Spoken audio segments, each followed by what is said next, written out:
आज इस वीडियो में मैं आपको बताऊंगी कि लैप्रोस्कोपी से बड़े बड़े फाइब्रॉइड्स को कैसे सेफली सर्जरी की जा सकती है और अर्ली रिकवरी कैसे हो सकती है। मैं डॉक्टर निधि नागर हूँ, एक गायनेकोलॉजिस्ट और लैप्रोस्कोपिक सर्जन हूँ, बंसल अस्पताल भोपाल में कार्यरत हूँ। बच्चेदानी में गठाने बहुत ही कॉमन समस्या है और 80% ये गठाने साइलेंट आपके बच्चेदानी में पड़ी रहती हैं।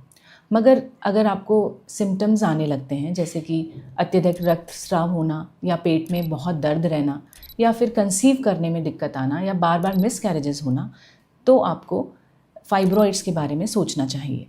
फाइब्रॉइड्स जो हैं वो बच्चेदानी की 3 परतों में कहीं पर भी हो सकते हैं। जो फाइब्रॉइड बाहर की तरफ होते हैं उन्हें सबसीरस फाइब्रॉइड कहा जाता है। जो बच्चेदानी के अंदर धंसे हुए रहते हैं उन्हें हम इंट्राम्यूरल फाइब्रॉइड्स कहते हैं, और जो बच्चेदानी के अंदर वाली परत पर होते हैं उसे हम सबम्यूकस फाइब्रॉइड्स कहते हैं। तो आज मैं आपको एक पेशेंट के केस द्वारा समझाऊंगी कि कैसे हम इतने बहुत बड़े फाइब्रॉइड को लैप्रोस्कोपी की पद्धति से निकाल पाएँ। अगेन एक यंग लड़की थी जिसको कि बहुत बड़ा फाइब्रॉइड, इतना बड़ा कि वो उसके बच्चेदानी को पूरा कवर कर चुका था और उसको हर महीने इतना रक्तस्राव होता था कि उसका हीमोग्लोबिन मात्र 5 ग्राम रह गया। यह फाइब्रॉइड 15 से 18 सेंटीमीटर्स के लगभग का था। जब हमने इसको एग्जामिन किया तो उसमें पाया कि उसकी जो यूट्रस की साइज़ है वो 6 माह के गर्भ के लगभग हो गई है। कई सारे अस्पतालों में उसे ओपन सर्जरी द्वारा सलाह दी गई कि इसे निकलवाया जाए।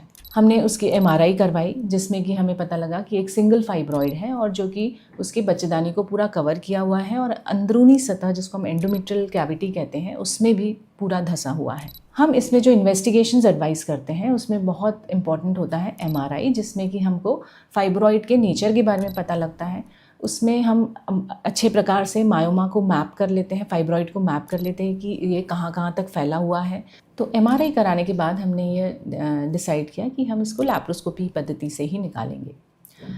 लैप्रोस्कोपी में 5 से 10 mm के कट द्वारा हम इसको निकाल सकते हैं। कई सारे अस्पतालों में उसे यह एडवाइस किया गया था कि बच्चेदानी निकल सकती है, क्योंकि वह एक यंग लड़की है और उसकी फ्यूचर फर्टिलिटी को ध्यान में रखते हुए उसका यूट्रस प्रिजर्व करना बहुत ज़रूरी था। इस केस में हमने लैप्रोस्कोपी से प्रोसीड किया। इस सर्जरी को करने में जो खतरे हो सकते थे वो था एक्सेसिव ब्लड लॉस, मतलब सर्जरी के दौरान काफ़ी रक्तस्राव हो सकता था, क्योंकि बच्चेदानी बहुत वस्कुलर हो जाती है और इतने बड़े फाइब्रॉइड को फीड करने के लिए जो ब्लड वेसल्स रहती हैं वो काफ़ी मोटी और थिक हो जाती हैं, जिससे कि सर्जरी के दौरान कई बार रक्तस्राव ज़्यादा होने की वजह से बच्चेदानी निकालने की नौबत आ सकती है। तो इसको हम प्रॉपर प्रिपरेशन के साथ ब्लड अरेंज करते हुए हमने इस सर्जरी को आगे बढ़ाया। दूसरा जो बहुत इम्पॉर्टेंट बात होता है कि आपकी OT कितनी वेल इक्विप्ड है।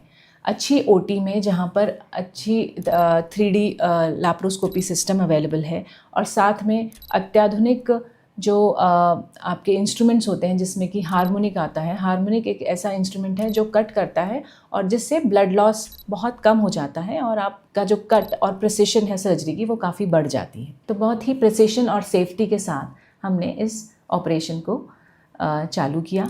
यह गांठ को हमने उसके यूट्रस से सेपरेट किया, जो कि लगभग 15 सेंटीमीटर की गठान थी।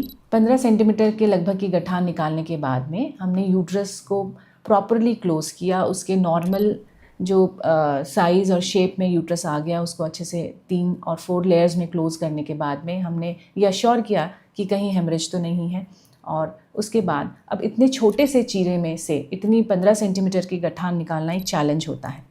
अब आती है यहाँ पर एक ही अत्याधुनिक डिवाइस के बारे में बताने की, जिसको कि हम मॉर्सिलेटर कहते हैं। यह मॉर्सिलेटर तकनीक से हम इतनी बड़ी गठानों को बहुत ही पतले पतले चिप्स में कन्वर्ट करके 10 मिलीमीटर के चीरे से ही निकाल सकते हैं।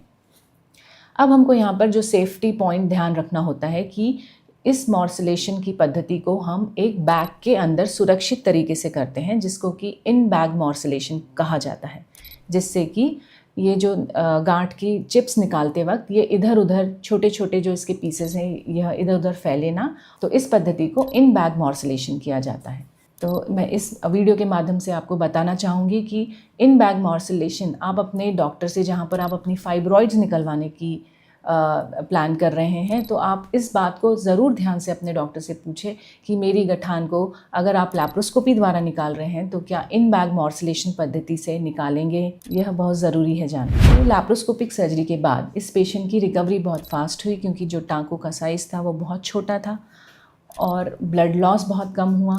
2 दिन बाद ही हमने मरीज़ की छुट्टी कर दी और वह अपनी नॉर्मल डेली रूटीन एक्टिविटीज़ में एक्टिव हो गई। इस वीडियो की जानकारी अगर आपको पसंद आई है तो इस वीडियो को लाइक करिए और मेरे चैनल को सब्सक्राइब करिए। धन्यवाद।